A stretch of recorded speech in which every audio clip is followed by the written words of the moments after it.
people want to be heard. They don't just want to comment and then you're like, oh, okay, cool, thanks for that. Hey, Marketing Stream viewers, my name is Jason Pantana, and I am stoked for today's conversation with Courtney Gracia, the social media manager for, drumroll, Tom Ferry. We talked about all things social media, emerging trends, current trends in social media, platforms that you need to be on, platforms that you need to make the most of. We talked about apps and tools to streamline the creation of content, the management of communities. We talked about the two sides of social media, the side of content and the side of conversations. How do I stimulate and how do I engage and manage the conversations that are outflowing from my social media? Today's conversation was really a blast because it was highly practical, actionable, but also there was a lot of new stuff that I hadn't thought about that was able to be implemented so that you can get better results from social. Because one of the conversations we take head on today is this challenge that a lot of business owners are facing, which is I have limited time. And so if I'm going to be creating content, engaging on social, it can't run my life. It has to be a part of my business. And so we talked about some ways, time techniques, strategies, tools and software, and ways to hire to help you scale your social media around you so that it grows your business by design the right way. This is a conversation you can't miss. So listen to it from start to finish. And we're going to talk about all the good stuff from Instagram to TikTok to YouTube to Facebook to LinkedIn. We'll talk about maybe a little bit of ads, but mostly just organic social media. How do we create a conversation that creates business results? I'm excited. Let's dive into our interview today with Courtney Gracia. All right, I'm super pumped for this conversation, talking about social media management with none other than Courtney Gracia, who is the social media manager for boss man, Mr. Tom Ferry. Courtney, thank you so much for joining us. I'm thrilled for this. I guess that's kind of an introduction to you to let us know who you are and what you do so that people can get a sense for where the conversation will go. Kind of walk us through a day in the life as Tom Ferry's social media manager. Okay, awesome. Well, thanks for having me, Jason. I feel like we talk off the scenes all the time, so it's really cool to be talking like on camera. Absolutely. But my name is Courtney Gracia. I do Tom's social media. I've been working for Ferry International for now 2 years. Kind of a day in the life is posting right away. There are certain channels that I have scheduling tools that go out for, but in terms of like IGTVs and stuff like that, they don't have tools that you can just pre-schedule. So day in the life would be opening up my work phone, posting an IGTV, and then checking my emails and starting to respond back to comments, look to see what was from the previous day.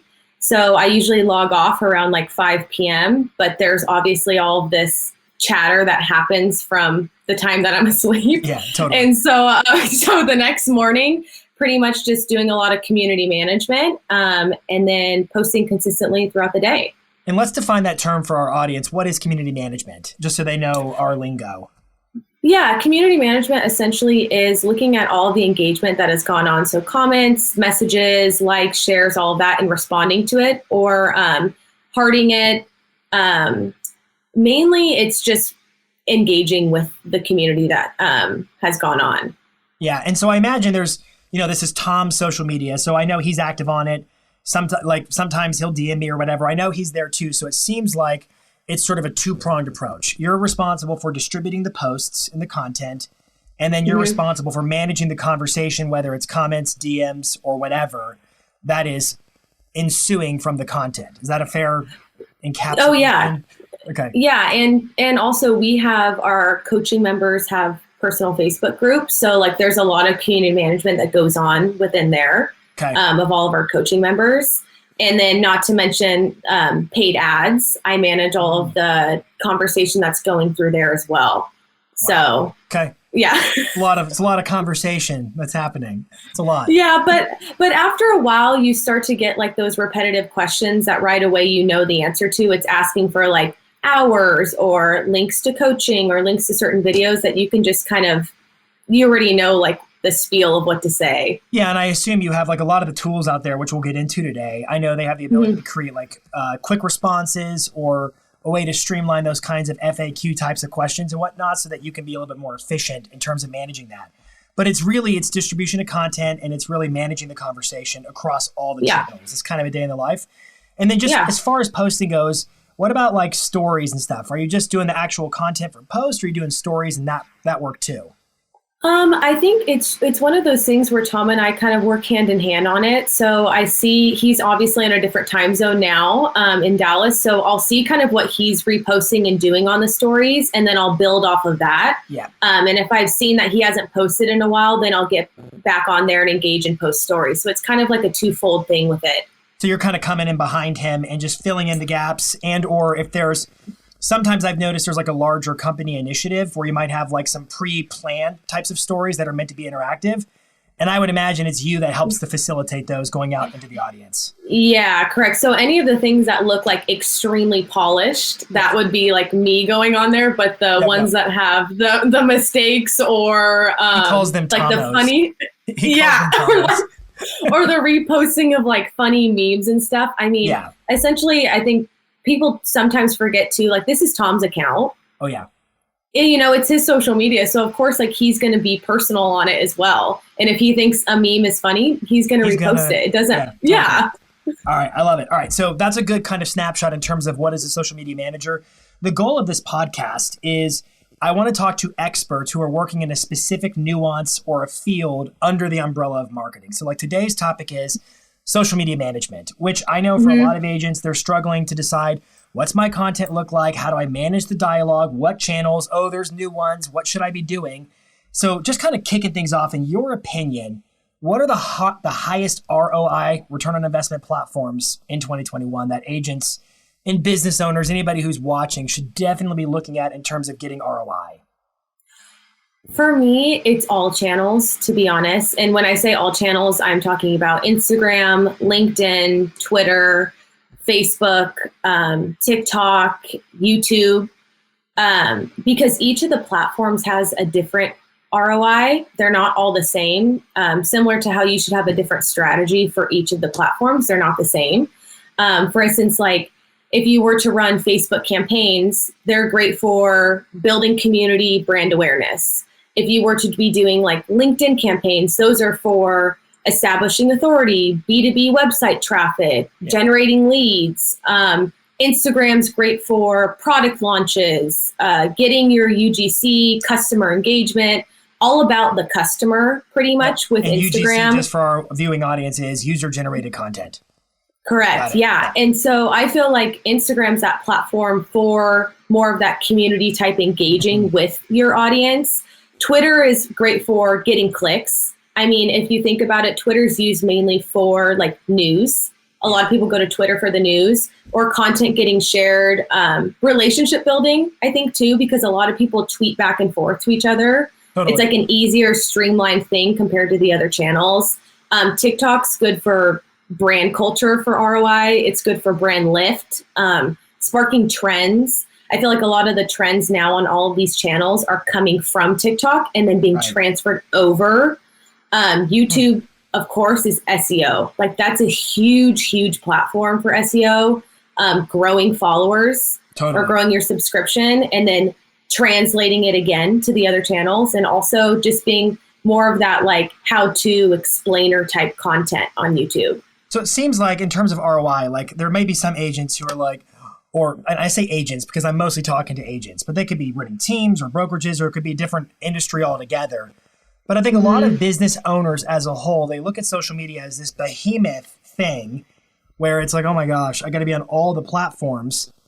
But I think what you're clarifying right now is, yes, but all the platforms have a slightly different forte in terms of what they're best to accomplish. So I think I would probably like say, and I'm looking at what you and Tom and what the company is doing from a content standpoint, I tend to see a lot of the same, not all, but a lot of the same content going cross-channel, across all, like, for example, they kind of point to each other. Sometimes you'll do a teaser of a video on Instagram, the drive to the YouTube or whatever. And I think what's happening is there's a content strategy that exists outside of any one platform. And it's more like we create the content and then we decide where the content goes. But the content's the content, and then we decide where it goes, and we decide that based upon knowing what's the secret sauce of each of those different platforms. Yeah, and I think too, it's like each platform, of course, is going to have its own strategy. You should be on all of them, yes, but there's no, I guess, issue with reposting the same thing on every channel, because every channel has a different type of audience. So it's like, why not give them that content on Facebook if they're only on Facebook? And you're already creating the content, so use it across all of the platforms. Of course, for Facebook, you're not going to hashtag all of, the whole entire irrelevant post. Optimization. No one uses Facebook for hashtags, but they use LinkedIn for hashtags and they use Instagram for hashtags. So that's where like the copy and stuff can change, but the actual content that people are looking at, it could be the same for all of the channels. Notwithstanding, I suppose there's some different formats, like for example, vertical only videos, 15, 30, 60-second types of videos. But even then, you can still use like teasers and whatnot. I think the operative thing that I would encourage people watching is, look, just create your content and then optimize it for distribution to the platforms based upon the uniqueness of each of those platforms. Yeah. If you had to pick one, like let's just say we're talking to a solo agent right now. They're closing, let's call it 3 deals a month, 4 deals a month, something like that. They're busy. They're doing everything themselves. They maybe have a part-time admin. And they have to pick, what's the platform you're going to go all in on? What's the number one platform you would say for them? Jason, I think I feel like you know the answer already, what I'm going to say. I might. But it's Instagram. Tell me why. That's just Instagram. Like I said previously, it's that platform for customer. Like it is the customer platform. That's where you get UGC. That's where you can do product stuff. Like, and if you think about it, the first thing I do when I open my phone is I go on Instagram. Facebook and all of that stuff falls secondary, Instagram is where I go. The only thing about Facebook is the groups. So if you're not, which I know the use case here is they probably don't have a Facebook group, the agent we're talking to right now. I talk about a strategy called Instagram to everywhere, where it's like, we teach this in some of our trainings with Tom, where it's like you create the content with Instagram in mind. Just because Instagram's got a pretty ubiquitous different formats. They've got their long form video, their vertical short form videos, stories, carousels. They've got all these different types of format options that pretty much give you a wide array of options that can go here, there, and everywhere. So I like the answer Instagram. I thought you were going to say either that or Facebook. I wasn't sure what you were going to say. I mean, I like Facebook, I do, but I feel like Instagram's one of those platforms that was able to adapt. And when Snapchat came out, Instagram's like, okay, stories. Cool. People like stories. We'll do stories now. And people like TikTok. People like short form video with reels. We'll do reels. Like they're able to adapt and it works. Like every single time they've done something, it works and people stay on the platform. Well, and now they've got guides and I may be jumping the gun a little bit, but they're really seeming to build out their live streaming capabilities, which has been around for some time now. And I'll save it. I want to talk about the rise of creators and monetization, but we'll get to that later on today. So let's go back through real quick, just the different platforms that, like you named the big ones. I wrote down Instagram, LinkedIn, Twitter, Facebook, YouTube, and TikTok. Talk about YouTube from the SEO standpoint, because you went through each one, I think pretty succinctly, like this is what they're known for. This is what they're great at. Talk to me about YouTube and SEO from the lens of an agent and why that matters to their brand right now.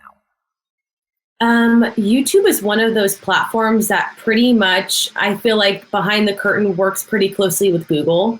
And if you think about it, once you're monetized on YouTube, you're doing all your monetization through Google. So it's like, if you really hone in on your YouTube SEO, keywords, all of that stuff on YouTube, Google will favor your stuff because they are working hand in hand with this stuff behind the scenes. Totally. So if you want your SEO game to be strong, you need to have videos on YouTube. Is that pretty much the gist? Pretty much. And there's other platforms too, like third-party ones that you could use, like TubeBuddy and stuff like that, that'll help you out with keywords.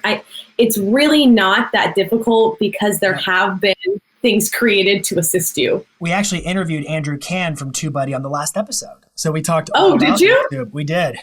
He blew my mind. He had a lot of good insight on YouTube.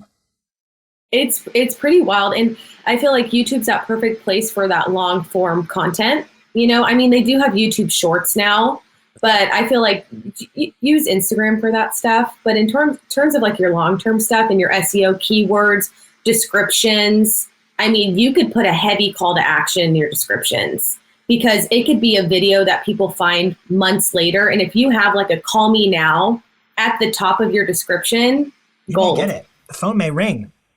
That's a good tip right there. I hope people wrote that down right now. All right. So just kind of summing up the question, all the platforms matter, but if you had to pick one and you were strapped for time or resources, Instagram is the place to start. Thank you for answering the question and not abandoning it. I appreciate it. All right. Let's go rapid fire for a second. As a social media manager, your job is pretty much, I'm simplifying it, it's twofold. It's the distribution of content and it's the management of the conversation that flows from the content and so forth. Rapid fire, what are 3 to 5 best practices for anybody watching right now to cook up higher engagement with their content? Because I use this analogy often when I speak. I talk about if a tree falls in the forest and nobody's around to watch it fall, did it make a sound? And the answer is, well, nobody's around, so who really cares? And I think about that through the lens of, if you create content for Instagram, Facebook, or whatever the platform is, and nobody likes it, nobody hearts it, nobody comments, there's hardly any reach, it's as good as a tree falling in the forest that nobody saw or heard. It's nothing. So I want to share some practical, actionable strategies just to kind of dial up engagement and interaction. What's your... So I have a few things. The first thing is, I think people forget that they need to have some sort of hashtag strategy. Like the different channels, especially with Instagram, people are heavily looking at hashtags. They're looking at tagged locations. Yep. And you need to have a block that you use of hashtags. And I'm not saying that you continuously switch it up, but they need to be in your niche. Like if I were to have an Instagram, and I'm talking about social media management, my hashtags would be hashtag Courtney Gracia, because I want, if anyone were to ever look up my name, I want them to see all of my pieces of content under that. I do like hashtag social media marketing, and also using those hashtags too that are, when you go on your explore page on Instagram, you get those certain types of content. And some of them you're like, okay, this isn't, why am I getting served this? It's because there are hashtags that are used for everyone. So like science, like hashtag science, hashtag business, like those bigger hashtags. I would also look into them as well. You don't want to use a hashtag that has like 20 million posts under it, because that means that people are using that hashtag so often, your post is just going to be completely pushed down. Another thing too would be call to actions. It's like the easiest thing to get engagement on posts is have a call to action. Comment below if you feel the same. Tag a friend below in the comments. Subscribe to my channel. Yeah, having a call to action, it gets people to, and it shows you who's actually looking and viewing your posts and reading it. Because sometimes you'll see people that are just putting like hearts, as a comment. It's like, okay, I don't think you really read fully my caption, but I'll take the engagement, Right. I'll add this caveat. Like for a long time, like with real estate agents, the standard call to action has always been call me. But I think it's worth going back to your comment about YouTube, where because it's SEO driven, because it's search driven, you don't know when someone's going to find it, and there's a higher intent to it. So you can have really strong CTAs like call me. Yeah. But with these, your CTA should be centered around, I'm just trying to spark engagement and interaction with the content. So it's comment, tag a friend, those types of things. What's your thought on this? Questions? Yes. I love the CTA idea. On the hashtags piece, you mentioned like if there's 20 million posts on Instagram, for instance, with the same hashtag, you're going to get buried. Is there kind of a sweet spot in terms of I should be looking for hashtags between here and there range in terms of number of posts? I usually use something that's like use hashtags that are under like 1 million, just because that they're not being generated so often or they're used so often. But there are some of those hashtags that regardless you should put, like hashtag real estate. It's a given. It's one thing that you should put, because on the back end of stuff, your post is going to be notified as like falling under real estate. So like you should, and then you'll start getting served more things about real estate. I do realtors of Instagram every single time I post on Instagram, no matter what. For Tom, we do business coach. We do Tom Ferry coaching. Like, it's just, there's those some that you should have, but not all of them should be like real estate agent, real estate investing. Like, be really specific too. If you're an agent in Orange County real estate agent, Orange County OC real estate, Do you think things like that? Like Instagram gives you up to 30. Would you use all 30? Depending on the post. What would be depending? That's not a sentence, but you know what I mean. I think some of them, it's like, in terms of like video content, if it's an IGTV, I'd use all the hashtags I could. If we're promoting like a blog post, I'm not going to light it up with all of these hashtags. I'm going to put like real estate blog, Tom Ferry blog, but usually the traffic gets driven elsewhere. So I would I wouldn't use all. Because 30. they could click the hashtag versus clicking the link you want them to click in your bio. Is that the thinking? Yeah. Okay. Yeah. And But also on Instagram, too, like, but on IGTV, it seems like, for instance, the reward of being in the Explore feed is greater than the risk of losing the traffic on the actual post. Yes. Okay. Smart. Super smart. I hadn't thought about that before. Yeah. That's why I'm talking to you. 'Cause you're smart. Well, here's the thing is like, I don't want people to compare like, well, I don't have a Courtney to do my stuff. I do this all day long. Like, this is literally just what I'm doing all day long, is subscribing to newsletters, reading what's new, testing out trends, doing the 30, 60, 90 of testing. And like right now, our company's pretty huge in testing. Yeah. Like 2021 is the year of testing. The year of testing. All right. So we got hashtags and CTAs. What else would you say is just some optimization hacks to build that engagement and interaction? Another one would be alt text. I think people downplay it a lot. It's one of those things where it's so quick to do. All you do is edit your post and click alt text and just describe your post a little bit more. Tell us what it is technically and how it's being used. So technically it's used for like people with disabilities to then view your post or read your post. But it also works pretty well with SEO. And so like, let's say it's a post of Tom on stage. I would describe what the post is. Tom Ferry speaking at Elite Retreat. Yes. And so describing it more and then also adding some additional keywords into it, because Google's going to pick up on those keywords from the alt text. So like it would be Tom Ferry speaking at Elite Retreat, comma, real estate coaching, comma, Anaheim, business California, coach. something like that. Yes, exactly. And I assume, so like from an SEO standpoint, what we're dealing with is the possibility of these images showing up in Google Images, correct? Correct. Okay, good. Now, I assume you have to have a public-facing Instagram profile for any of that to happen.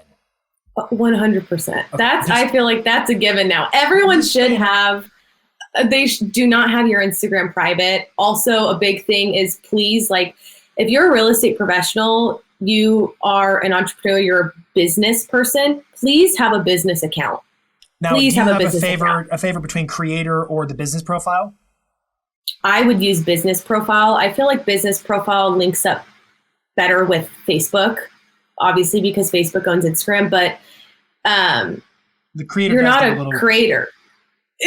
I use the creator because the creator gives you some enhanced inbox management, but I actually use a unified inbox anyways from Facebook because it's better than what Instagram gives you. So it is.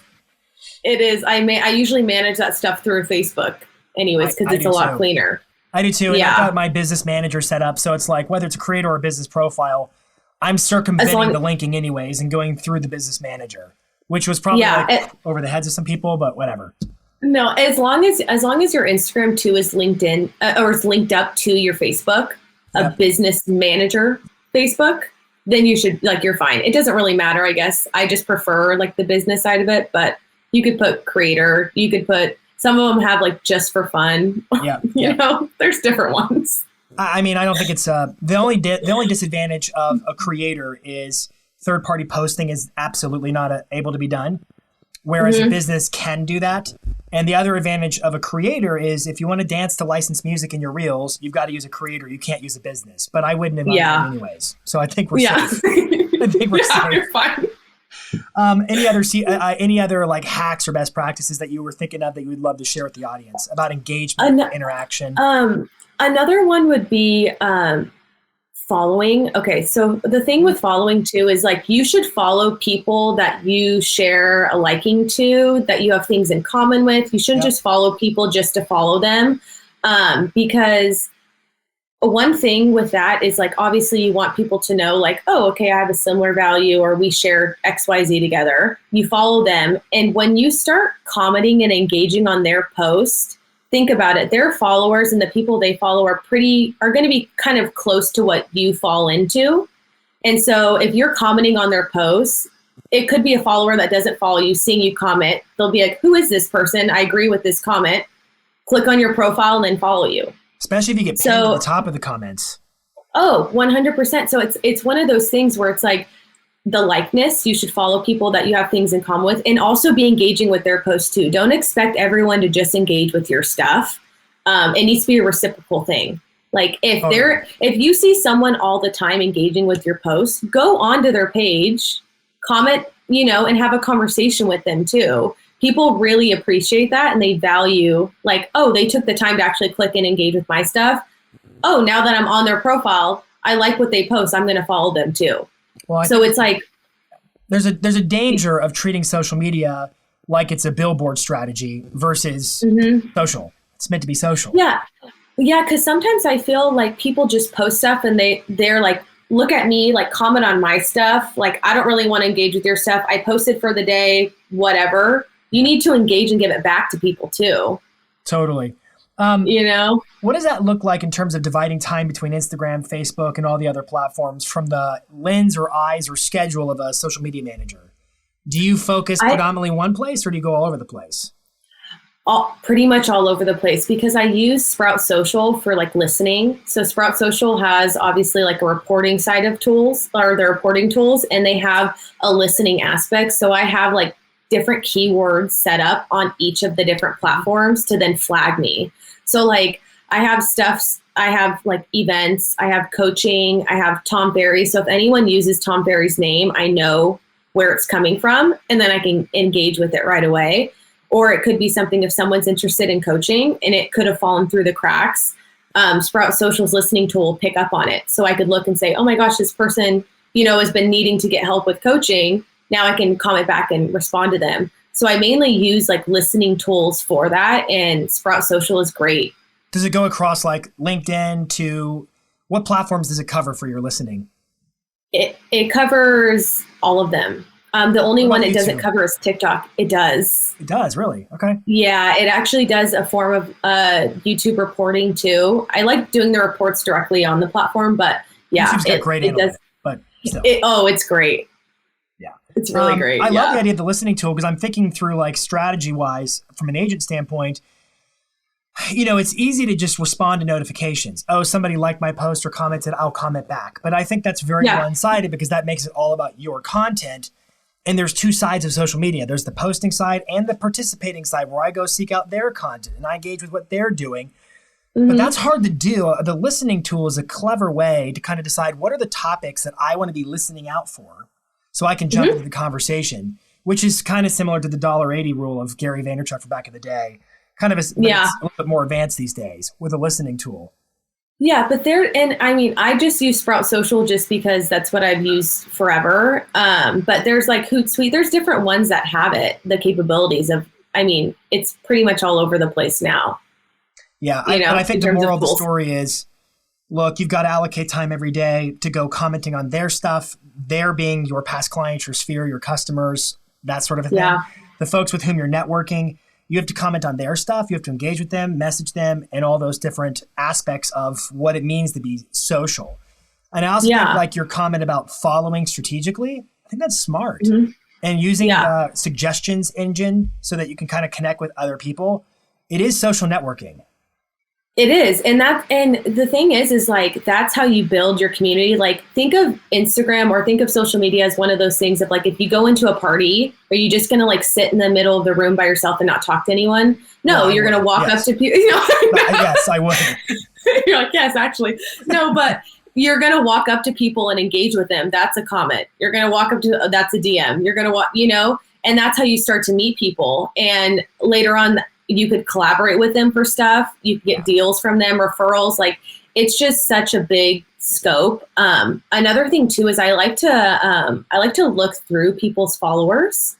I like to see who people are following, and see, I guess, their interest in that person. So, like I'll go on different people's platforms, I'll look at their followers and I'll say like, oh, okay, they are following a majority of OC real estate agents, or, oh, they're actually only following dog accounts. Like, okay, so they're not too into their content, because think about it. The people that you're following, that's the content that you're getting served when you're scrolling through Instagram. So you don't want to like waste your time following certain people that have, not the similar. No, this is, I hope people are appreciating the practicality of this, because here's what I'm like, you're causing a thought. And the thought is that I'm generalizing. A lot of agents oftentimes want to get into social media because they have a fear of the phone. They don't want to prospect. They want to avoid the nuts and bolts and brass tacks of real estate. And this is a relationship business. And so I think that there is a misconception, not for people listening to this, of course, but there's a misconception out there that it's like, oh, there's a way to market myself into success without actually having to talk to people or be one-on-one or be vulnerable in that kind of a way.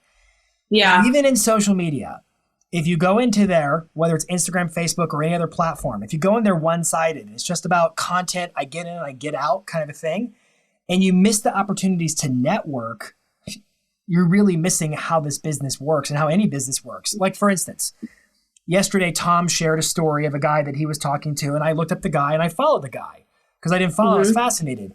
I should have DM'd that guy, and I should have been like, man, I love your content. It's really, really good. Something like that. Because that would have been the extra step. And so I think the encouragement that I'm getting and what I hope everybody else is getting is I got to block time every day. I got to block time every day to be actively participating in a conversation, not just broadcasting my content or replying to my comments as if that's enough. Is that a fair way of saying it? Yeah, I think so. And I think also Instagram or in these platforms know how much time you're spending on there. So it's like, if you're not giving them the time of day, they're not going to serve your content. They're not going to give you the time of day. When you're talking about that, what about third-party publishing? Does that have any kind of an impact from your vantage point? To be honest, no. Like when I first started doing stuff, I felt like, okay, maybe it does, but it really doesn't. It's the type of content you're putting out. So it's based off of the content. It's not really the type of content. Like valuable content. Okay, so content not that like, people want to see. This kind of post and not that. It's value. Yeah, not just like a blurry picture that you uploaded and are like, here's my new listing, and then you log off. Like it's, but it favors who favors them. That's how all these platforms work. And so when you see your screen time up, it's like, oh, my screen time is up. But then you look at your post the next day and it's doing so well. It's because it's seeing that you're on there and you're engaging with people. So it's going to start serving your post in the Explore feed into more people. That's good. That's a good tip, because I think like everybody goes through ebbs and flows, I think. And I'm going to specifically talk about Instagram. I will notice ebbs and flows in my own reach and distribution where sometimes it's paying dividends. It's just like crazy. The content doesn't have to adjust that much, but other times it's like, why am I being held back in my reach? And then I Google and I set my Google search parameters to only things published in the last week to see if there's been an algorithm update that I missed or something like that. And half the time that is the case. They're just kind of working out the kinks and the bugs of a new algorithm update. But other times I find it's things that are far more passive aggressive from the standpoint of Instagram, where it's like, they want you to use Reels. That's their new feature, so do that. Or it's they want you to post more stories. You're not doing that. Or it's they want you to go live and you're not doing that. And when you kind of, again, it's passive aggressive. When you figure out the thing they want you to go do that they're not telling you, it's as if they reward you. It's unspoken, but it's as if they reward you with all of a sudden your content is, okay, it's free to go. Am I making that? Am I fabricating that? Or is that actually happening? No.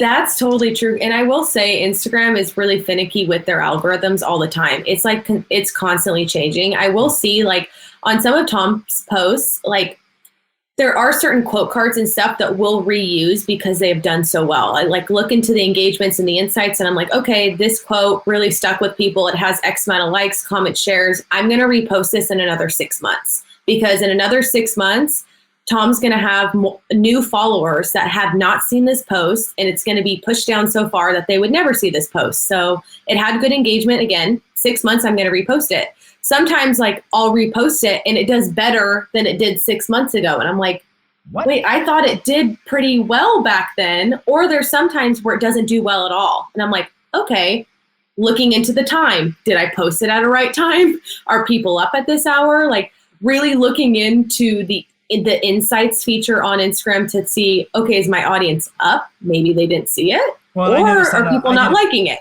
I noticed a post this week that I'm like, why is the Explore feed giving me nothing this week? Why are my hashtags giving me nothing this week? When you look at the insights of a post, and now I suspect it's like, well, I've had a busy week. Maybe I haven't been giving them my tariffs of attention like they want from me. Maybe that is what it is. Yeah. Just a thought. I mean, I'm kind of speculating right now, but just the thought of thinking about it. All right. I want to go one more thing because I know the answer to this question. Okay. When you find out, hey, this post did really well, how do you bring it back to your attention to reuse it later? Do you have a hack or a technique for storing that? Yeah, so I use the save feature on Instagram. So you can save your posts and you can actually pretty much like album them. So like I would label it popular UGC. And so every time I would save that post, I would then put it into that bucket of popular UGC. Another one that I use it for is like Summit. So a lot of people do, for Success Summit, a lot of people will do organic content. Right. And so I'll make an album that says Success Summit 2020. You know, I did that last year. And then I would just save all those people's posts. So then if I need to reuse them in the future, you just go into the saved bucket and you'll have them all foldered in. That's super smart. I remember you told me that once before and I was like, that's really smart. And just kind of in the spirit of this repurposing content, you know, like I've talked to a lot of my clients and I do this. I do what I call tweet shots where I basically screenshot a tweet. Yep. But if you read my captions of posts before it, you'll find that almost everything I've ever quoted has already been written and used in captions before because nobody actually reads them. Nobody reads them. So there's so much, like, for instance, there's stuff like on our website with like blogs, articles and stuff that are months old that I know for a fact I can use that as a quote card. I could use that as a caption. People aren't going to be like, oh, that's from that blog in December. You know, no, nobody's ever called me out for it. Never. Nobody's ever done it. And again, you're getting new followers every day. You're getting new people looking at your posts every day. So not everyone has seen that stuff. Not to mention, I read this the other day, that the average attention span is now 8 seconds or less, which is a second less than a goldfish. And so people are being completely inundated with content, scrolling. So repetition actually applies. And if you think about the rule of 7 in advertising, the rule of 7 is probably more like 11 now, if I had to guess. But the rule of 7 says that people don't remember an ad campaign or a message until they've seen it 7 times. So if you want someone to remember something you're doing, especially on Instagram, where it's not like YouTube's a search engine. So YouTube's different because people can go find that content based upon search. But with Facebook, Instagram, LinkedIn, that's a hamster wheel, right? That's just, again, you got to keep rerunning the episodes, the content, if you want people to like Yeah. And I will say though, for YouTube, it could be one of those things where you did a video that performed really well. And in a couple of years, reshoot the video with the new relevance to that time period. It's the same thing as doing like an update on an old blog article. If you had a big like roundup list blog artical, do it again. Updates, new ones. All right, let me keep us moving forward. Since we're talking about content a little bit and repurposing it and getting savvy, a lot of agents and business owners, remember, they're running their business. They're trying to do the delivery of it and also manage content, social media, and everything else. And a lot of people are getting kind of burned out on content creation. What are some tools or ways that you would recommend that this can be streamlined? I know we've already kind of talked about some just now, but what would you add? In terms of like what other scheduling tools to use? Yeah, like what could they learn or hacks or techniques to just streamline content? So I'll kind of review what we've said so far. We've said so far that, well, first and foremost, all the platforms matter, but we have to create the content kind of in a laboratory and then decide where it goes versus trying to create content for every single platform. And then we just talked about ripping ourselves off and plagiarizing our own blog posts with quote cards and things like that. So really, it's just, how do you help people streamline? Are there tools that can make it easier to post or turning content into more content? Well, one thing is, I feel like every month you should have a shooting day. And you should just, rip out all the content you can. 8 hours, block your time, and do video content, do Instagram reels, do everything like that you could, and that could be used within the next coming weeks. And it also could be put into micro content. So if you do like a long form video, chop it up, reuse it. Usually from like a 10-minute video, you could probably get like 20 pieces of content from that. Give me some examples of micro content. For example, like the podcast. Okay, Tom does a podcast, right? We can rip that into pieces of micro content. So just pulling out small snippets of really powerful things that he has said and use it on IGTV for a 2-minute video. Okay. If there was like a funny saying, 15 seconds, use that as an Instagram reel. And that podcast was 45 minutes. How many pieces of content can we get from that? Tons. And it can just be continuously repurposed and to be put on all of these channels. So for Facebook, you don't want to put like a 45-minute video on Facebook. Okay, rip the video into highlights. Do a highlight reel of that podcast, 10 minutes long, put it on Facebook. Just things like that. I think that alone right there. So the two things you just said, one is a shoot day. I interviewed last week, I interviewed Glenda Baker and I interviewed Chris Benjamin. And we made an observation that the agents who are creating video at the highest level, invariably, they're filming 1 day a month. Like Glenda shared that she films for 11 hours in 1 day. She has all of her outfits picked out. She makes sure her hair is done up just right for it all. And she will in 11, she's got her scripts and everything ready to go. She will in 11 hours record 35 videos a month. She's making 35 pieces of content. Chris Benjamin's doing it. Taya DeCarlo is doing it. The agents and the business owners who are winning with video are filming in bulk once a month. That doesn't mean they don't drop a little, let me grab my phone and go selfie style for just a second. Yeah. It doesn't mean they don't do that whenever the feeling strikes them.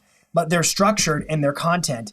But I also think what you said about having top level content, like the Tom Ferry show, like the podcast experience, your long form content, and then being intentional about asking yourself, all right, Jason, come up with 3 to 5 ways that I can repurpose each of these different veins of content so that as I'm adding to them every month, I've got additional 3 to 5 to 30 ways I'm going to chop it up and create more content because nobody's making enough, right? No. Well, and on those pieces of content, like if you were to do a podcast for 45 minutes and you were to do like a highlights thing, let's say you do a 3-minute highlights of just like all the best pieces that were from, or the snippets from that podcast, at the end of that video, put a CTA to then watch the full video. I love it. Like lead it back to where the content is at. Yeah. In fact, I have one going today. I think it's supposed to go out today. I think. Yeah. Well, and like Tom is busy, right? Everyone knows that. I think everyone sees that. That's what we do with Tom. We have shoot days and he has his outfits all picked out and we just have a list of topics that were popular and that's what we go off of. I will say too that if you're struggling with getting ideas for content, look to your audience. Like look in your engagement and you will see what people are interested in. Look at your top posts from the past month. You will have probably 5 topics right there. You'll have do an Instagram story with an Ask Me Anything and solicit the information. Yeah, the content is there. You can find it easily. You just need to know what people are looking for and you have that. Just go and see what your engagement's like. So I want to circle back to maybe a broader question that I meant to ask you before and actually I forgot. Talking about engagement and interaction, we talked about ROI for engagement. We talked about all the different ways to try to dial up your engagement. But why does engagement matter from an agent standpoint, from a business owner standpoint? Help everybody viewing understand why it's so critical across social. Engagement is what drives the social. Like if you are not networking and engaging with people, your platform is just going to be at a standstill. Like you need to be commenting back and engaging with people, liking and acknowledging that they've taken the time to comment on your posts. People that DM you, write them back. Even if you can set up automated messages now on Instagram DM saying like, hey, I haven't been able to see your message right now. I'll get back to you at XYZ time, or email me. This is my best contact. Like people want to be heard. They don't just want to comment and then you're like, okay, cool. Thanks for that. I love it. That will probably be a repurposed piece of content that I will eventually chop up and reuse again. Just that little moment. The way that I view social media is, yes, it's on our phone and we're doing it through everything literally on our phone. Right. Think of it as this person was in front of your face and they just wrote something, or they just said something to you. So you posted something and they're like, hey, I agree with that. If they said that to you face to face, you want to be like, I'm not going to talk to you. Okay. Yeah. I've always joked bye. around, like, imagine you're in an elevator and then somebody looks at you and says, hey, it's good to see you. And you're like, and you like just act like you can't even see them. Yeah. That's completely taboo. Nobody does that. I think what you said though, like if you don't have the engagement, really, like that's the exchange of currency from a social media algorithmic standpoint. Because when they're liking, hearting, commenting, DMing, they are signaling Instagram that they want more of what you have to say. They're listening to you and hearing you. Yes. And ultimately, that's branding in a nutshell, is being visible, being in front of people and building that relationship. And if you're not doing that, hopefully by that point, you've been convinced like, oh, I do know that I need a brand. If I want to sell houses, I do know I need that. So therefore, I need engagement. Yeah. Anyways, I like it. Yeah. You were going to say something, but I kind of like had there's just I just think it's one of those things where time, right? That's everyone's issue is time. I don't have time to do that. I don't have time to do this. Do it while you're eating lunch really fast. Comment on a few things. Set an alarm on your phone that at the end of the night, you give yourself 15 minutes to just engage with everything that has happened. You can make time. Put it in your schedule and it will exist. I will add it'll a caveat. I have a saying with a lot of my clients because we talk about making time to go in at structured points in the day where you literally are going in to talk like, I'm going to comment back, I'm going to do this, do that. But I call it, hey, we don't go into the grocery store when we're hungry, right? Because when you go to the grocery store and you're hungry, you buy really bad for you food because you're hungry. And in the same way, it's kind of our little code that says, when you get on Facebook or Instagram, we're there for a reason. Don't get sucked into the feed.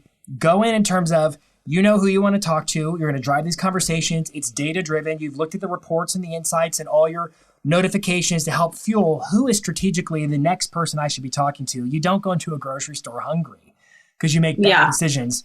And I know a lot of people can look at their upped screen time and they're like, my gosh, that was unproductive, endless scrolling. And I think that has to be a balance struck that we don't find ourselves in the vortex of just getting sucked into the algorithms ourselves. Any thoughts? Yeah. No, I agree. I feel like you could set up like screen time stuff. It's weird because I'm like that total side loner on it. Like this is what I do for a living. So it's never going to end for me. So I've already accepted my fate and I spend all the time that I do on social. I love it. All right. Did we miss any trends or themes or important nuggets worth mentioning today? We could talk all day. I know we could. There are, I will say, okay, you can hire other people on your team to do specific things, but now we have robots and we have tools that can do that for you as well. Yep. If you spend the time to actually have one day, shoot all of your content, do everything, get a scheduling tool. I like to use Gain a lot. It's like capital GAIN app. It's like a pink icon. It's $100 a month and you can have 10 people use it. And it also has like approval processes, which is cool. So like you could create content on there, publish it, and then it could go to someone else to then approve before it actually gets scheduled out. But what I like about Gain is that they allow you to publish on Instagram. Oh. So a lot of tools don't allow you to publish on Instagram. You have to do it manually. Yep. You can do that on Gain with a business profile or a regular profile. You can also schedule out stories on Gain, which is really cool. Instagram stories. So if you didn't have time to do that. That is cool. And a lot of platforms too don't allow you. What, are you interested? Can it do Reels? No, it can't do Reels right now. Like I use the Creator Studio for scheduling a lot of my Instagram, but it can't do Reels. Yeah. Yeah, I know. It's one of those things I feel like it'll continuously be manual until they figure something else out. But you can also do business profiles and personal profiles on there. You can geotag stuff. Like, I really like Gain a lot. It's one of those things where you create the content, put it in there, you can streamline it, and then good to go. Do you not really use Sprout Social for distribution, mostly just for reporting?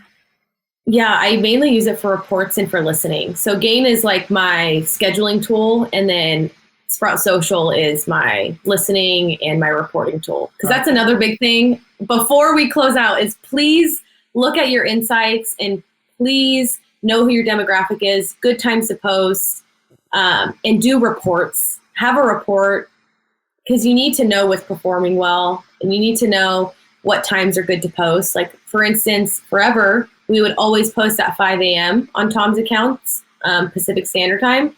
Not anymore, because he's in Dallas. And so now we're posting at 3 a.m. because that's 5 a.m. Dallas time. And that's when Tom is actually up and working out and doing stuff and most active. And that's when we found that his engagement now is higher. So it changes all the time. Yeah, I learned a valuable lesson recently.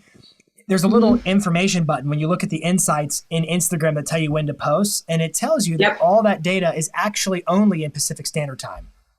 Yeah. So be advised, because it's not in your time zone. Exactly. And so when Tom moved, I was like, why is it 3 a.m.? Yeah. But I was like, why aren't they performing as well? Okay. Now I know. All right. So Gain, Sprout Social, just everybody's looking to save time. Any other tools that people should be checking out when they're done here today?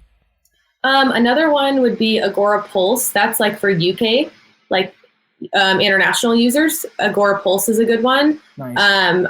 I do Hootsuite sometimes, but I'd kind of jump more like the Sprout route, because I like their, I like, no, but it should be, right? I just like the way the reporting is on that platform. Yeah, love that. But all right, you're a wealth of knowledge. All the tools. People are going to want to get a hold of you and in touch with you. Where can they follow you on social? Clearly with Tom. I will say I have a social that's at Courtney.Gracia, Gracia.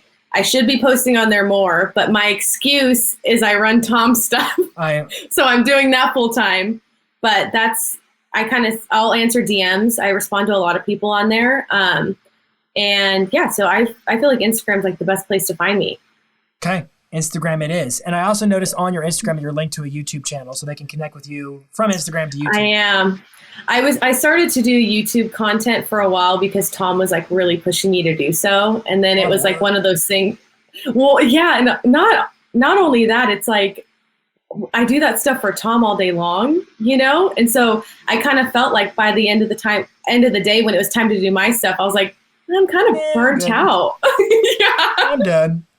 Peace out, Instagram and YouTube. All right, so I give you props, Jason, for doing it all. Yeah, I got people helping me too. Jason does it all, guys. I got people helping me too. I think that's the trick. Like, nobody does it alone. And if you're trying to do it alone, you're a perfectionist and a micromanager. And you haven't figured out what the ROI is on what you're doing yet. Because once you figure out what it does for you, then you start saying, oh, well, then I can get these people to help me do more of that and get more of the thing it does for me, because that's how this whole game works. Here's the thing too, Jason, is that social media is huge. Like, it is huge right now. All of these Gen Z people in school, I kid you not, they know social media like the back of their hand. And a lot of these people are graduating from college. They're looking for first-time internships. They're looking to learn stuff, and they probably know a lot that you don't think they do. And LinkedIn is the perfect place to find these people looking for jobs. Internships. Some people need these internships for school. So hire someone to do that. Hire someone part-time to do your social media management. And the beauty of hiring an intern, like, we use interns as sort of the testing ground to figure out what the job description should actually look like. Because you're going to learn. You're going to get feedback. Yeah. So just do the internship. I have an intern. My niece, but she's my intern. So it's all right. Yeah. And she's learning, right? Yeah. Yeah, absolutely. Exactly. And she's useful to me. All right. I could talk to you all day. You're amazing. We'll do part 2 of this down the road here. Yeah, we will. Thank you very much. Very, very much. You're welcome. I learned a lot, and I can only imagine that everybody listening and watching also learned a bunch. Thank you so much, Courtney. Thank you for having me.